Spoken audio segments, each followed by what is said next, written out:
ఏంటి తల అలా పట్టుకొని కూర్చున్నావు? ఏం లేదు, కొద్దిగా తలనొప్పి ఉంటేను. అవును, మా అమ్మగారింటికి వస్తానంటే రాలేదే? ఏం లేదు, కొద్దిగా ఇంపార్టెంట్ వర్క్ ఉంటే వెళ్ళా. ఎక్కడ? అమృత వైన్స్ లోనా? నువ్వు ఎవరిని చూసి ఎవరు అనుకున్నావో? పని అయిపోయాక నేను స్ట్రైట్ గా ఇంటికే వెళ్ళా. అవును, నిన్న ఎలా వెళ్ళావు ఇంటికి? నడుచుకుంటూ వెళ్ళాను. నిన్న పీకల దాకా తాగి నువ్వు నన్నే లిఫ్ట్ అడిగావు.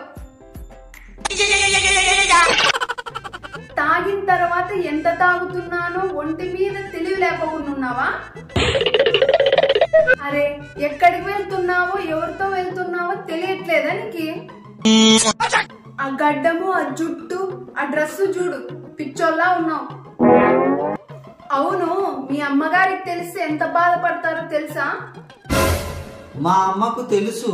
నిలదీసి అడిగితే ఇంట్లో ఎక్కడ దుకాణం పెడతానో అని చూసి చూడనట్టుగా ఉంది. నిన్న మొత్తం తెలిసిపోయింది. తెగించావన్నమాట. కనీసం మురళి గారినైనా చూసి నేర్చుకో. ఆయన నీ మాదిరి తాగేసి ఏమన్నా ఊరి మీద పడి తిరుగుతున్నాడా? నేనే చాలా బెటర్. ఆయన లిఫ్ట్ అడిగి లారీ ఎక్కేసి ఎక్కడికో వెళ్ళాడు.